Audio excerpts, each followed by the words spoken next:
Can you do some videos on how to correct a lateral pelvic tilt with breathing techniques? Why, yes, I can. In fact, I'm going to do this video on it right now. So, what is a lateral pelvic tilt? That's probably the first question you should ask, and I'm glad you asked. If I may grab my son, a lateral pelvic tilt is essentially when your pelvis appears to be hiked higher on one side or the other. And it's also a movement that kind of sort of happens when you're walking.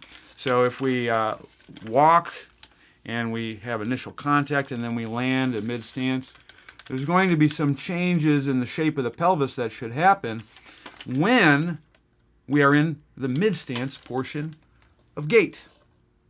And that's what a lateral pelvic tilt is. So it's normal, first off. It can potentially become problematic if it is associated with a reduction of movement options. And I also want to be clear, it's probably normal to some extent to have one side of your pelvis higher than the other.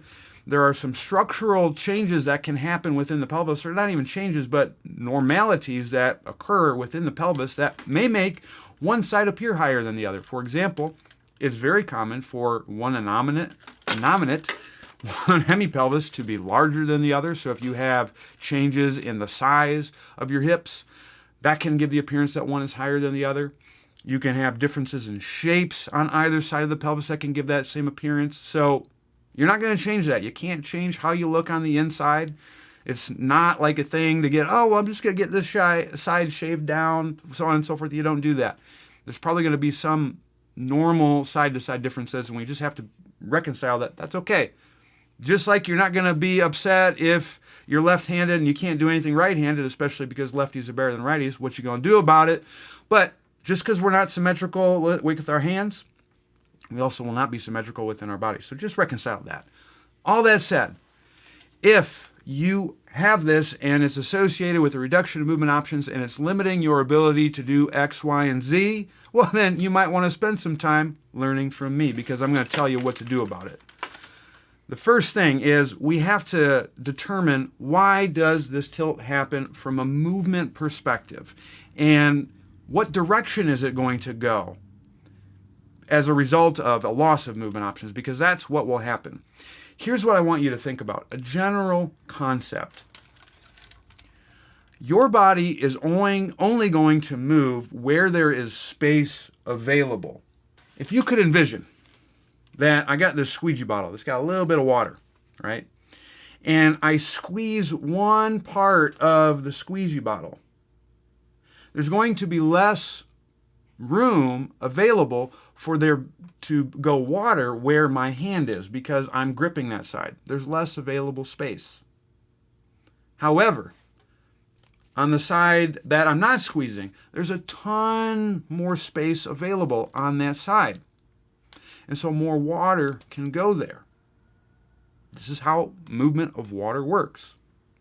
Folks, we operate under a similar mechanism. If I contract my biceps as hard as possible, which I do on the regular basis, because look at these bad boys. But if I contract my biceps as hard as possible, I essentially have the water bottle analogy happening here. Only this time, the squeeze is occurring on the anterior aspect of the joint. So I'm squeezing the anterior component of the joint. That's going to push synovial fluid posteriorly, and the fluid's got way more motion available there, and that allows me to flex my biceps freely. However, in this case, it's going to be really hard for me to extend my elbow, because in order for me to extend my elbow, I have to be able to push the fluid into the direction where I'm squeezing. And so there's going to be more freedom where there's more space available, in this case the posterior portion of the elbow. There's going to be less movement freedom available in the anterior portion of my elbow. Now, if you can visualize the squeegee bottle, if you can visualize my guns, please visualize them. Let's see how this applies now to a lateral pelvic tilt. When I perform a lateral pelvic tilt, that's associated with the mid-stance phase of gait. And in mid-stance, you're going to see the pelvic outlets, the bottom portion of the pelvis, open up. And when the pelvic outlet opens up, there's more adduction, AD, and internal rotation available. Because when I open up the pelvic outlet, if I do that on the left side, you ready? You can see how the bottom portion of the pelvis gets closer to the femur. That's adduction. And when I posteriorly rotate the innominate, the acetabulum is going to point more inward, which is going to create internal rotation. Now, folks, if I have a lateral pelvic tilt one direction or the other, that means that your body is changing its orientation wherever there is internal rotation available. So, if I have a lateral pelvic tilt to the right, that's because there's more internal rotation available on the right side. If I have a lateral pelvic tilt to the left, that's because there's more internal rotation theoretically available on the left side. Now, the way that we get to each of those components is going to be different, because what underlies this, folks, is I'm not symmetrical side to side. I have changes in my internal organs that prevent me from getting to either of those positions the exact same way. Your heart is on your left, your liver is on your right. Based on some cool studies done in 06-07 Spine Journal, they show that based on this internal organ asymmetry, it is normal to have a rightward rotation about our spines. That makes it significantly harder for us to turn to the left. Again, that's normal. You cannot change that. Unless you get 2 hearts and 2 livers, I do not recommend doing that. Although, hey, if you're living in Vegas and you're partying hard on the Strip on the regular, 2 livers might be useful, but not from a movement perspective. So now let's go into how each of these lateral pelvic tilts would occur. Going to the right lateral pelvic tilt, so having the right hip a little bit higher, is easier to conceive because this movement strategy is very common based on some of the inherent asymmetries that we have in us.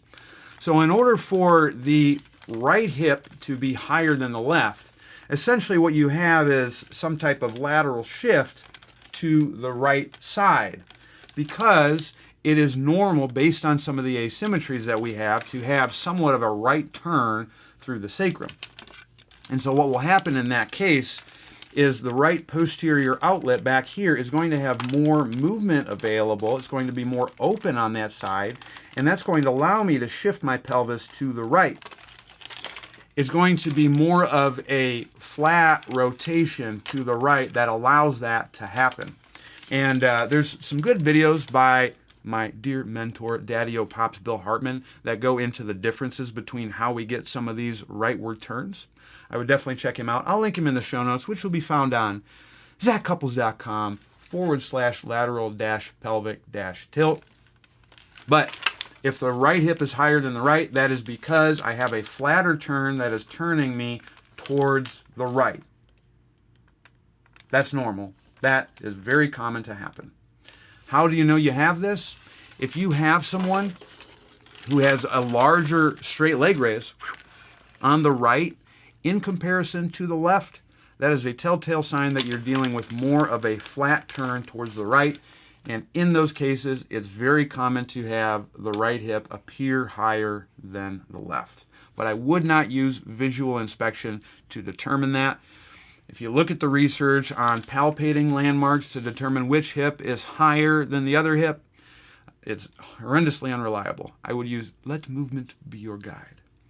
So if you got a straight leg raise that's higher on the right in comparison to left, chances are you're dealing with a flat turn to the right, and oftentimes that will be associated with the right hip higher than the left. Now, it's not as easy to elicit that same strategy on the left side. So if you see the left hip higher than the right, it's hard for me to turn my pelvis all the way to the left, and that's because of those inherent asymmetries that we have based on our internal anatomy. So I have to find a different way to make that happen. The strategy that will happen in that case, where the left hip will be higher than the right, is what we would call an oblique tilt of the pelvis, that way. So instead of having this flat turn where I can express my shifting into the right hip that allows me to raise my right hip higher than the left, this time I have almost a forward rotation, an upward rotation that is going into that position. And in this situation, that's where I can get the left hip appearing higher than the right.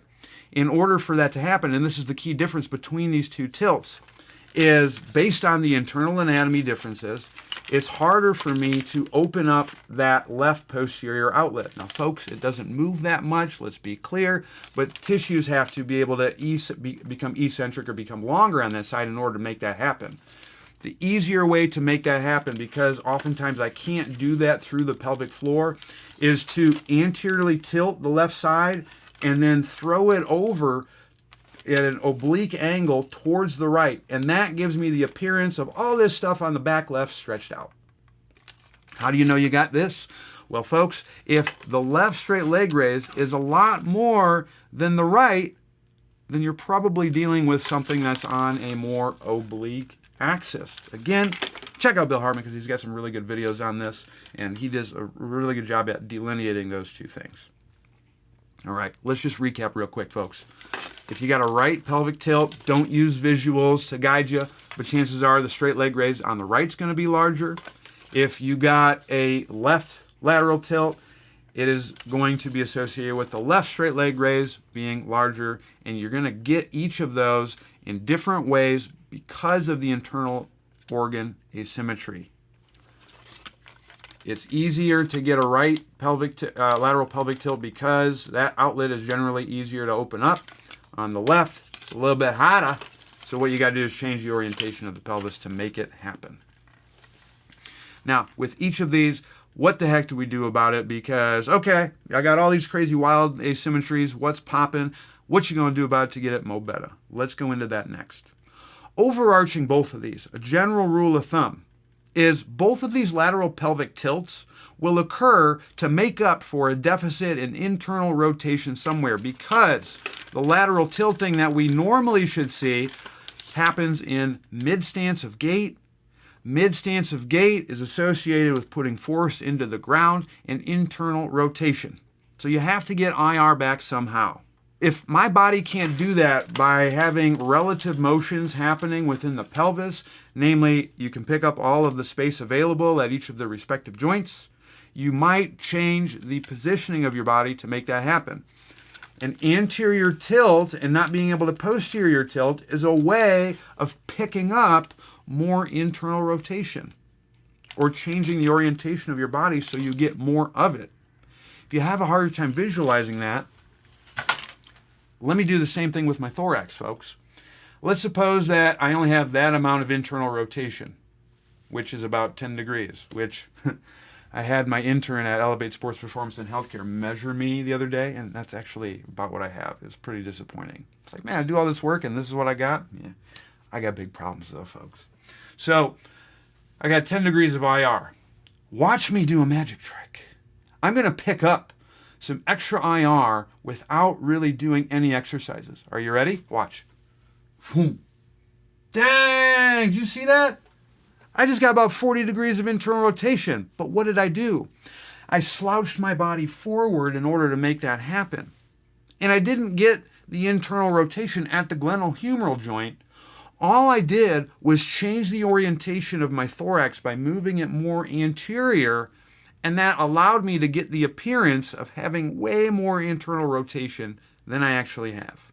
If I apply that same concept to the pelvis and I anteriorly tilt or orient the pelvis, that's going to give me the appearance that I have more internal rotation available. It's going to pick up IR, but it's not internal rotation at the femoral acetabular joint. It's internal rotation that occurs because I've changed the position that the pelvis is in. And so, if you are seeing increased straight leg raise on either the left or the right, you could bet your bottom dollar that there's probably going to be some degree of an anterior tilt at the pelvis. So what you have to do is be able to teach your supreme clientele to bring it back, to go tuck themselves, to stack. So you have to be able to posteriorly tilt or orient the pelvis and then throw some breathing on the mix, so that way you can start restoring some of the relative motions that should happen at the sacroiliac joint. And if we want to be real about it, what it really is it's changing the relative tension that you can create at your pelvic floor, because that's what's creating these relative motions that should happen at the sacroiliac joint. And that's why stacking is important. I'm going to link a video in the show notes that will go into stacking. Again, zachcouples.com/lateral-pelvic-tilt. Check it out. So if you don't have that, this shifting stuff, folks, of restoring these lateral pelvic tilts is a moot point. You got to get that first. Once you've got the stack, right, you've tucked, you've worked on full exhaling, you're able to get them into a position that allows for some of these rotational actions to occur, then you can work on correcting, or not correcting, but improving the movement capabilities with some of these lateral pelvic tilts. Let's first go into the right lateral pelvic tilt, because that's a little bit easier to see. Remember, right lateral pelvic tilt, they got more IR available on that right side, and they're turning at more of a flat turn to the right, and that's what creates the right hip appearing higher than the left. Basically, in that situation, what we got to do is get them to turn the other way. And ways we can do that is by doing shifting of sorts to the left. And you ideally want to do so at about 90 degrees of hip flexion. And the reason why that is because, folks, if I have more of a straight leg raise on the right in comparison to the left, a straight leg raise is going to be associated with more internal rotation at the maximal amount. So any of your side-lying hip shift activities are going to be great for that. On the lower end side of things, if you're looking at what kind of things can I do on a training aspect, I might be doing some like Camperini deadlifts. Those are good. Any type of shifted RDLs, things like that are great. And then also doing split squats where the left foot is in front, the right foot is back. All of that can be really useful because that's teaching you to turn the pelvis to the left, and it's helping to increase the ability to open up the posterior outlet and the posterior part of the pelvis on the left side, because that can't happen when I have a right hip that is higher than the left. So you have to do things to improve IR on that particular side. If I have the situation where the left hip is looking higher than the right, which is associated with that oblique axis turn, in this case, I'm stretched out as all hell on the left posterior, so it's harder for me to generate tension on that side. So I have to do things that will push myself back the other direction. So in that case, because I'm really loaded on that right side, I can use that to my advantage to lever myself to push to back to the left. So in this situation, I like doing things like a side-lying stride where you're creating some glute max activity to help shift you back to the left. You start with that. And then the other thing would be, now instead of doing the 90-degree hip shifts, once I've gotten that happen, I'm going to do more shifting activities in the 0 to 60 range, because that's going to help me get a little bit more external rotation back. So some of the standing, posterior hip stretches and things like that, those work really well after you've done some things that encourage right-sided activity. And those would be the steps that I would take to address each of these pelvic tilts. To summarize, if you have a right pelvic tilt or left, you have to stack first, because both of those will have some type of anterior tilting of the pelvis occurring. If it's a right tilt, which is going to be associated with a right straight leg raise that is more than the left, you got to do things to open up the left side from an internal rotation perspective. 90-degree hip shifts, any type of RDL activity can work really well. If the left hip is higher than the right, that's associated with more of an oblique axis tilt. You're going to have a left straight leg raise that is more, so you probably need to get more ER-based stuff on the left side. The way you do that is first using the right side to push that person back to the left. So right Hip extension based activities work wonders there. And then you want to do shifts that are at more the 0 to 60 range to help restore external rotation. Folks, if you do that, man, you ain't going to be lateral pelvic tilting for much longer.